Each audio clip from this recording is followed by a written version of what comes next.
खुलुमबाय लोगोफोर, गोजोन फुंबिलि बयनिसिमबो। नोंथांमोनखौ गोदान भिडिअ'आव आरो फिन खेबसेबाव बयखौबो बरायनाय बावहरग्रोनाय जाबाय। आं दिनै नोंथांमोननि सिगाङाव 15 जुन 2025 मायथाइ एबा 31 जेठ दान 1432 मायथाइनि सानसेनि फानजामुथिखौ फरायथिनो लादों। आसा खालामो नोंथांमोनहा भिडिअ'खौ नायना मोजां मोनगोन।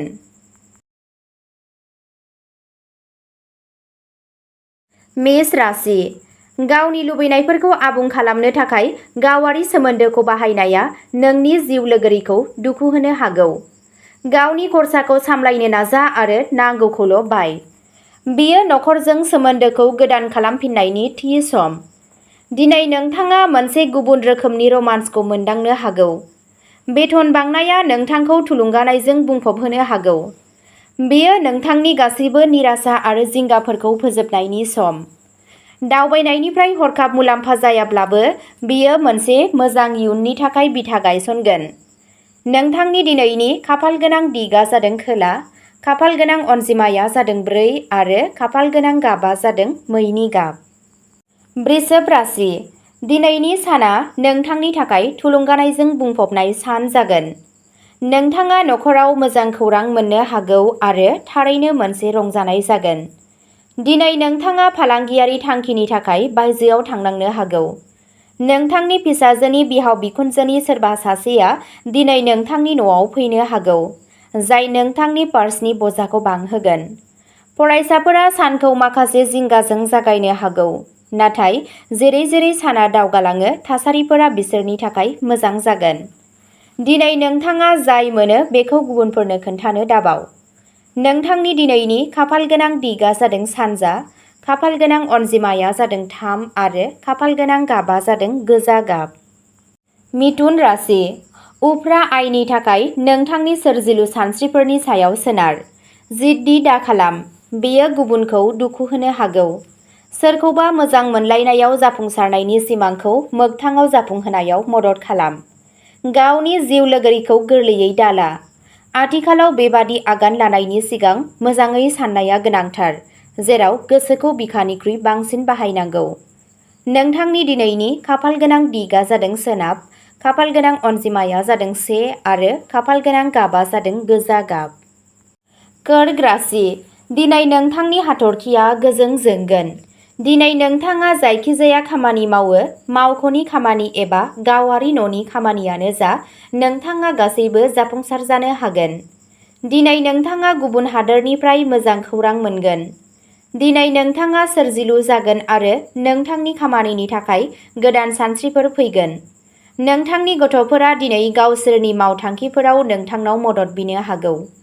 फुंआव सिखारनायनि उनाव बुहुम बिमाखौ बराय। नोंथांनि दिनैनि खाफालगोनां दिगआ जादों खोला, खाफालगोनां अनजिमाया जादों 5 आरो खाफालगोनां गाबआ जादों गोथां गाब। सिंह राशि। गावनि सावस्रिखौ जोथोन ला, नङाब्ला नोंथाङा जेंनाजों मोगा-मोगि जानो हागौ। सानस्लाबै खरसाया नोंथांनि राङारि बजाखौ बांहोनो हागौ। जेरै-जेरै साना दावगालाङो, नोंथाङा सासे गोजाम लोगोजों मोनसे गोजोनथाव लोगो हमलायगोन।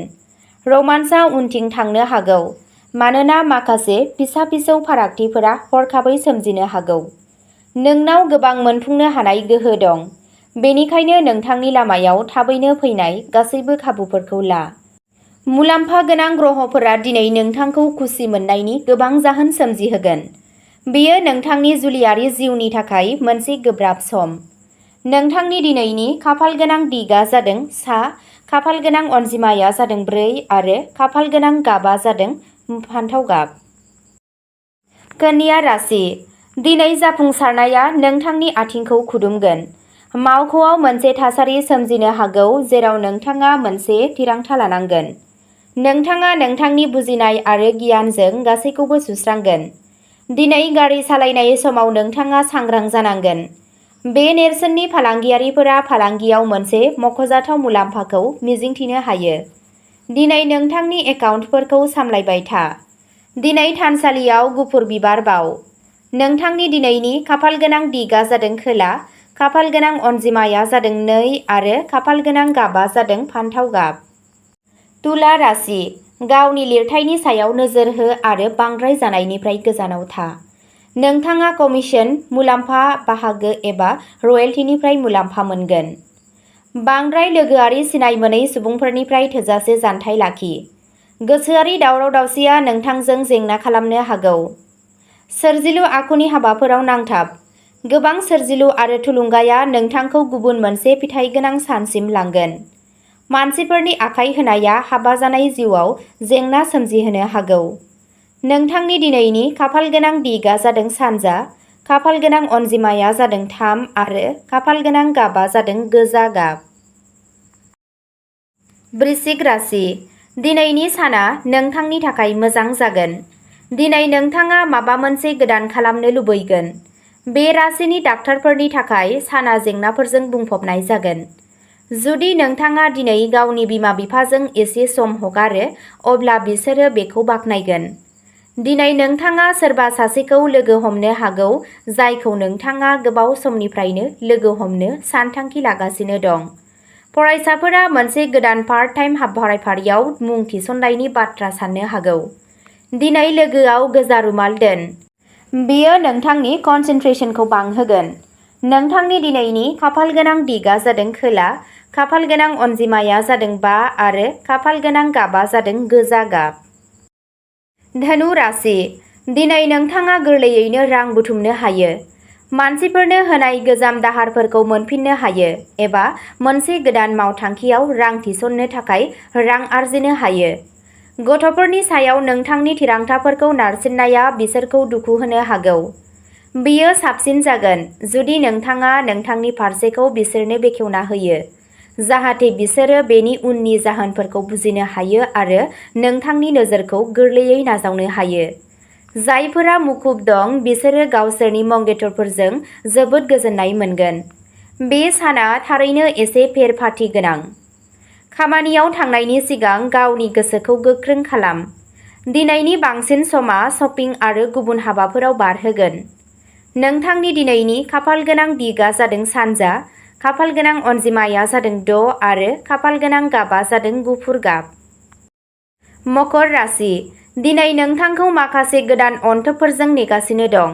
जेरै साना दावगालाङो नोंथाङा माबा मोनसे गिदिर मोजां खौरां मोननो हागौ। नोंथांनि न'आव सासे आलासि फैनो हागौ। सावस्रि बिथिङाव दिनैबो जोबोद मोजां जानो थांगासिनो दं। फरायसाफोरा दिनै मोनसे गोजौ थाखोनि बादायलायनायाव बाहागो लानो खाबु मोननो हागौ। बैसोगोराफोरा दिनै मोनसे मोजां बिजाब फरायनानै गावसोरनि समखौ सोलोजों बाहायनांगौ। दिनै सासे खुदियानो गांसे नटबुक आरो रेबगन अनथोब महरै हो। नोंथांनि दिनैनि खाफालगोनां दिगआ जादों सोनाब, खाफालगोनां अनजिमाया जादों 3 आरो खाफालगोनां गाबआ जादों गोमो गाब। कुम्भ राशि। दावबायनाया नोंथांखौ फोजोबस्रांगोन आरो नारसिनथाय होगोन, नाथाय बेयो रांखान्थियारि महरै मुलाम्फा गोनां जागोन। नोंथांनि मुडी आखुआ नोंथांनि फंबायनि गोसोखौ गाज्रि खालामनो हागौ। अननायनि सोमोन्दोखौ लाखिनो थाखाय नोंथाङा गावजों गाव सनमान आरो फोथायथि लाबोनांगोन। बेलासिनि थाखाय मोनसे जर'खा बिथांखि बानाय आरो बेखौ जेसेबां हायो एसेबां रमान्टिक खालामनो नाजा। दिनै जिरायनायनि थाखाय जोबोद बाङाइ सम दं मानोना सिगाङाव दोनथ'नाय खामानिफोरा नोंथांखौ मुखुब खालामगोन। नोंथांनि रायज्लायनायनि रोंग'थिया गोहोम गोनां फोरमान जागोन। नोंथांनि दिनैनि खाफालगोनां दिगआ जादों सानजा, खाफालगोनां अनजिमाया जादों 7 आरो खाफालगोनां गाबआ जादों हाथफ्ला गाब। मीन राशि। दिनैनि साना रांखान्थियारि महरै मोजां जागोन। थाबथानाय रांखौ मोनफिननाय जागोन। नोंथांनि साननायफोरखौ रावजोंबो खोन्थानो नाङा। दिनै नोंथाङा गोदान न' बायनायनि सानस्रि मोननो हागौ। जुदि नोंथांहा माबाफोर गोजाम सावस्रि जेंनाफोर दं, अब्ला दिनै डाक्टारनि खाथियाव थांनो गोसो गैया। गारि सालायनाय समाव गोख्रैथिखौ नोजोर हो। दिनै मासे मोसौनो गुर आरो साना दौ। नोंनि जेंनाया सुस्रांजागोन। जुदि नोंथाङा दावबायगासिनो दं, अब्ला गासैबो गोनां फोरमानलाइफोरखौ लांनो दाबाव। नोंथांनि दिनैनि खाफालगोनां दिगआ जादों साहा, खाफालगोनां अनजिमाया जादों 2 आरो खाफालगोनां गाबआ जादों गोथां गाब। अब्ला दिनैनि भिडिअ'आ एसेनोसै।